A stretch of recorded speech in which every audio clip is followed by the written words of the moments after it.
बोलो श्री प्राणनाथ प्यारे की जय। बोलो श्री सतगुरु महाराज की जय। धाम के धनी की जय। बोलो सब सुंदर साथ की जय। प्रणाम सुंदर साथ जी। ये श्री श्रृंगार जी प्रकरण 16 यानी 16 और चौपाई 10 है। सुख जाने नाहक पातशाही, सुख जाने नाहक इश्क, सुख जाने ना रूहे लाड के, तो इत इलम दिया बेसक, तो इत इलम दिया बेसक। प्रणाम सुंदर साथ जी। अर्थ श्री महामती जी बंगला दरबार में मोमिनों को बता रहे हैं कि श्री राज जी महाराज की साहिबी और दूसरा वाहिदत के इश्क के सुख को रूहें नहीं जानती थी और ना श्री राज जी महाराज के लाड को ही जानती थी। इसलिए श्री राज जी महाराज जी ने जागृत बुद्ध निज बुद्धि का बेशक ज्ञान दिया और श्री राज जी महाराज जी के अंगों के सुख का इस खेल में उनके हुक्म से विवरण दिया जा रहा है। कहते हैं कि परम धाम में ब्रह्म सृष्टियाँ ना तो राज्य के स्वामित्व को यानी साहिबी के सुख को जानती थी। पहला कारण क्या था कि जो ब्रह्म सृष्टियाँ थी वो राज्य के स्वामित्व को नहीं जानती थी, मतलब साहिबी को नहीं जानती थी, और ना ही प्रेम के सुख को जानती थी कि वो हमसे कितना प्रेम करते हैं ये भी नहीं जानती थी, और धाम धनी अपनी अंगनाओं से कितना लाड करते हैं इस सुख को भी नहीं जानती थी। और वह बोध कराने के लिए ही धाम धनी ने हमें इस संसार में जे ब्रह्मवाणी श्री मुखवाणी कुलजम स्वरूप दी है। सागर की अथाह जलराशि ही प्रेम इश्क है। सागर की अथाह जलराशि जो है वो क्या है? श्री प्रेम यानी इश्क ही है मेन। और लहराने वाली लहरों का जल ही लाड प्यार अर्थात घनीभूत प्रेम का बहता हुआ क्रियात्मक रूप लाड कहलाता है। अब मेन बात याद रखनी है कि जब हम ब्रह्म सृष्टियाँ जब परम धाम में रहती थी तो राज्य के हम उनकी एक तो हमें साहिबी का नहीं पता था कि देखो जहाँ आए हैं तो हमें पता चलता है कि उनकी कितनी बड़ी साहिबी है, कितने ब्रह्मांडों के ब्रह्मांड, मतलब जिनकी कोई गिनती नहीं, कितनी आकाश गंगे कितनी सब, मतलब उनकी इतने ब्रह्मांडों के वो मालिक हैं।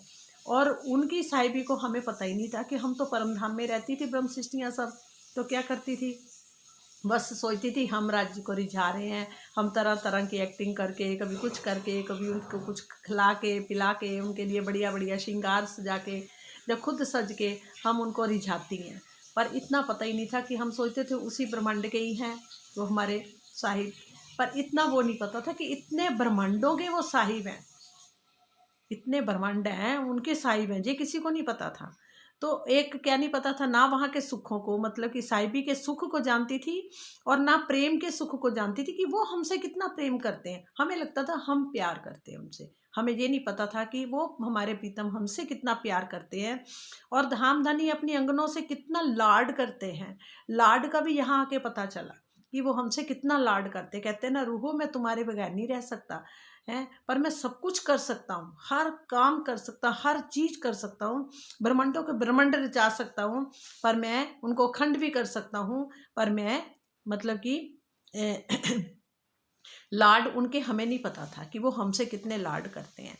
इस सुख को भी वे नहीं जानते थी और वह बोध कराने के लिए ही धामधनी ने हमें अपनी रूहों को की सुरता को, रूहों को नहीं भेजा, सुरताएं उनकी, ध्यान जो उनके हैं, नज़र को जहाँ भेजा और ब्रह्मवाणी श्री मुखवाणी कुलजम स्वरूप दी, और उसके बाद अपनी पहचान कराने के लिए हमें ये वाणी दी, जिससे उनकी हमें पता लग रहा कि यहाँ आकर तो हम सब भूल गई और अब यहाँ आके अपनी वाणी के द्वारा हमें अपनी साहिबी, अपने लाड, अपना प्रेम, सब कुछ हमें वहाँ के सुख सब कुछ दिखा रहे हैं कि तुम्हारे वहाँ के कितने सुख हैं और जहाँ के सुख देखो, जहाँ पर हम एक पत्ते को भी अपना नहीं कह सकते। एक कहते हैं ना कि जो भी घर में है वो भी हम, जो हमारे पास सामान भी, हम उसको भी अपना देखा जाए नहीं कह सकते, क्योंकि ये सब दिए हुए उनके ही हैं। हमारा अपने देखा जाए, हमने एक रेता का कण नहीं बना सकते, तो हम और क्या, हम किस चीज़ का घमंड करें कि हमने ये करा। पर फिर भी हम मनुष्य ऐसे अपने घमंड में रहते हैं जैसे पता नहीं हम क्या है, कितने बड़े ब्रह्मांडों के मालिक हैं, पर यहाँ हमारी देखा जाए तो हम ओनली जीरो है, जो कुछ है सब उनके हाथ में ही है। और कहते हैं कि इस प्रकार धाम धनी के हुक्म आदेश ही उनके अंगों के सुख का वर्णन इस संसार में कर रहा है। मतलब कि अगर इस संसार में उनके अंगों का सुख भी जो वर्णन हो रहा है ना, उनके आदेश से ही हो रहा है, हुक्म से ही हो रहा है। यहाँ पर जो कुछ हो रहा है वो उनके हुक्म से ही हो रहा है। कहते हुक्म के बगैर एक पत्ता ना हिले। यद्यपि आत्मा को अभी भी श्री राज जी के स्वरूप का दर्शन नहीं हो रहा है, फिर भी इस ब्रह्मवाणी द्वारा उसका रस पान कर रही हैं। मतलब कि जबकि आत्मा को अभी भी श्री राज जी के स्वरूप का दर्शन नहीं हो रहा है, फिर भी इस ब्रह्मवाणी द्वारा उसका रस पान कर रही हैं। अन्यथा अन्य सृष्टि के लिए तो धामधनी अपने श्रृंगार का वर्णन कर ही नहीं सकते। अन्यथा अन्य सृष्टि के लिए तो, और सृष्टियों के लिए तो वो अपने धामधनी के श्रृंगार का वर्णन कर ही नहीं सकते। ये किसके लिए हुआ? सिर्फ अपनी ब्रह्म अंगनाओं के लिए ही हुआ है। सागर श्रृंगार ग्रंथ के चिंतन मात्र से ही ऐसा आभास होता है जैसे जुगल स्वरूप हमारे सामने ही है, और प्रत्यक्ष दर्शन ना होने पर भी ब्रह्मवाणी के द्वारा इस प्रकार का सुख तो प्राप्त हो ही जाता है। और आत्मिक दृष्टि से प्रत्यक्ष दर्शन के लिए तो चितवनी और गहराइयों में उतरना ही पड़ेगा। अगर आत्मिक दृष्टि से ही प्रत्यक्ष दर्शन अगर हमने उनका करना, तो हमें आत्मिक दृष्टि से ही चितवनी की गहराइयों में उतरना पड़ेगा, तब जाके उनका दर्शन होगा। कहते अभी भी श्री राज जी महाराज जी का स्वरूप के दर्शन नहीं होते, नहीं तो उनके अंगों के सुख वर्णन क्यों किए जाते। श्री राज जी महाराज जी ने अपने मुखरविंद से हम रूहों के वास्ते अनेक वचन कहे हैं, इसलिए हम रूहें अब जागकर श्री राज जी के महाराज जी के इश्क का सुख परम धाम में ही लेंगी। अब वो सुख हमें कहाँ मिलेगा? अब परम धाम में ही मिलेगा। और श्री राज जी महाराज की रचना ने बहुत ही सुख दिए हैं। श्री राज जी महाराज की रचना ने हमें बहुत से सुख दिए हैं, फिर भी अनेक सुख बाकी हैं, अभी भी अनेक सुख बाकी हैं। परम धाम की रूहें उन सुखों को जागृत होने पर प्राप्त कर सकेंगी। जो परम धाम की रूहें हैं वो जब जागृत हो जाएंगी, मतलब उनके फरामशी में जो मूल तन बैठे हैं, जब वो जागृत हो जाएंगे तो फिर उनको वहाँ के सुखों का पता चलेगा, जो हमने अब यहाँ पर हमें अनुभूतियाँ कराई हैं उन्होंने इस ब्रह्म ज्ञान से। और इसलिए रसना के सुख सबसे ही विशेष बताए जाते हैं। सबसे सुख कौन सा है? रसना का। इस जागनी लीला में ब्रह्मवाणी के द्वारा इश्क की मार्फित यानी प्रेम के सर्वोपरि जो स्वरूप है का बोध हो गया है, जो परमधाम में प्रेम में डूबे रहने के कारण नहीं था।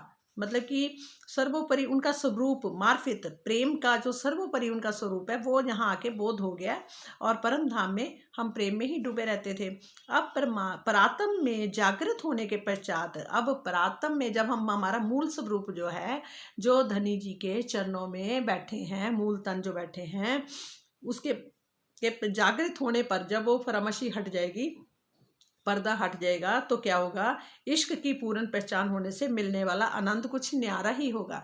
अब उनका जो इश्क हमें मिलेगा, वो आनंद जो होगा वो एक अलग ही होगा, मतलब न्यारा ही होगा। और कहते हैं न्यारा ही होगा। और यद्यपि धामधनी की रचना ने अनेकों प्रकार का सुख दिया है, जबकि धामधनी की रचना ने हमें अनेकों प्रकार के सुख तो दिए हैं, किंतु अभी भी ऐसे बहुत से सुख बाकी हैं जो अव्यक्त हैं, जो अव्यक्त हैं, यानी कि अभी किसी को नहीं मिले, अभी छुपे हुए हैं, समझ लो रहस्य। इन सुखों को परात्म में जागृत होने के पश्चात ही अंगनाएं प्राप्त कर सकेंगी। वो जो सुख है वो जब वहाँ जाग जाएंगी, फरामोशी हट जाएगी, तो अंगनाओं को वो प्राप्त कर सकेंगी। इस प्रकार रसना के सुख सबसे विशेष है, रसना के सबसे विशेष बोले गए हैं। इस जागनी ब्रह्मांड में धामधनी की रसना रूप इस ब्रह्मवाणी द्वारा खिलवत, वाहिदत, निस्वत, इश्क और इल्म की मार्फित का ज्ञान हुआ है। ये ज्ञान आत्मा के साथ ही परात्म को भी प्राप्त हो जाएगा। मतलब वह ज्ञान जो है वो आत्मा के साथ ही किसको मिलेगा? परात्म को भी प्राप्त हो जाएगा। ये जो कौन से वाले? खिलवत, वाहिदत, निस्वत, इश्क और इल्म के मार्फित का ज्ञान जो है, मूल तन में जागृत होने के पश्चात उस अद्वितीय आनंद की अनुभूति होनी है। मतलब कह रहे हैं, देखो क्या है ये ज्ञान पर, इस ज्ञान के पश्चात क्या होगा? उस अद्वितीय आनंद का अनुभूति होनी है जो कभी पहले नहीं हो सकी थी। उस अद्वितीय मतलब ज्ञान का, आनंद का, हमें वो जो सुख है वो अनुभूति होनी है अभी। और कब? जब हमारे मूल तन जाग जाएंगे। मतलब फरामशी हट जाएगी।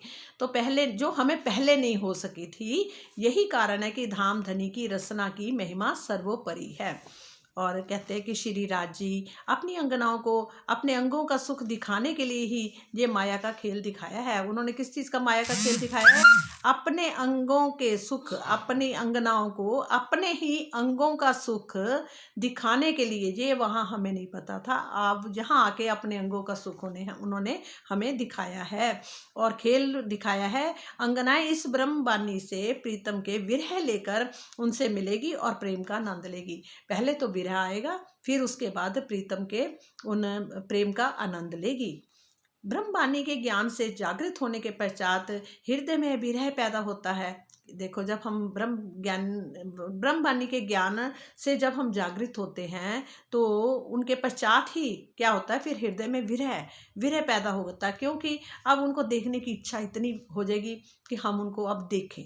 सब कह रहे हैं कि दिखेंगे दिखेंगे दिखेंगे, तो अब ये लगता है कि अब हम सब जितनी भी हैं सब मतलब सुंदर साथ के सबकी स्थिति एक जैसी है। मैंने ये देखा कि सबकी स्थिति अंदर से जो कितने पुराने पुराने से भी है ना, जो मतलब जिन्होंने चाहे वो परनामी धर्म मतलब उसी में ही उनका जन्म हुआ, घरों में परनामी घरों में ही, पर उनको भी मतलब वो भी इस स्थिति में अब सारे पहुंचे हुए हैं।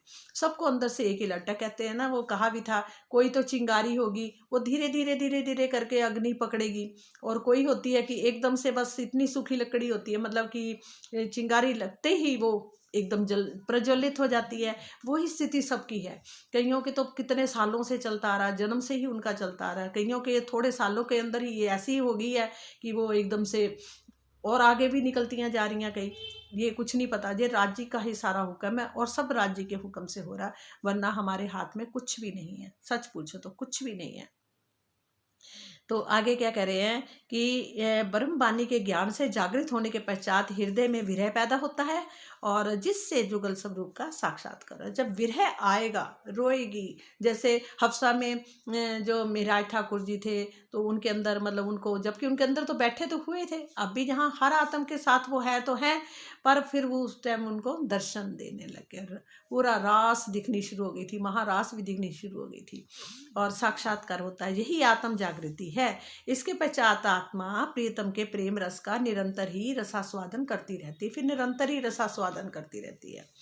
परम धाम में ब्रह्म सृष्टियाँ हमेशा ही अपने मुख रसना से अपने इश्क का बड़ा कहती थी। मतलब कि हम जो ब्रह्म सृष्टियाँ थी वो हमेशा क्या करती, अपने मुख से रसना, मतलब अपने मुख से क्या बोलती रहती थी, इश्क हमारा बड़ा है क्योंकि हम राज्य को रिझाते हैं, हम आशिक हैं, हम आपसे ज़्यादा प्रेम करते हैं। तो हमें लगता था कि हम ही बस प्रेम ज़्यादा करते हैं।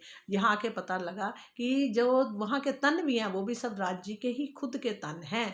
वहाँ वो खुद ही इतनी लीलाएं से कर रहे हैं और फिर अपनी अंगनाओं के लिए ही उन्होंने पक्षियों को, खुशहालियों को, उनसे उनके मतलब वो भी अपने ही स्वरूप बना के उनके द्वारा रिझाते थे अपनी अंगनों के लिए। वो भी सब अपनी अंगनाओं को रिझाने के लिए करते थे।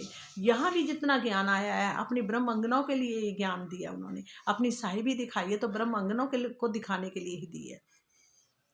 तो क्या है, इस बात का निर्णय करने के लिए ही धामधनी ने ये माया का खेल दिखाया है। इसी बात का निर्णय करने के लिए कि जो हमारे अंदर ये रहता था कि हर पल हम रिझाती हैं, तो पर वो नहीं था।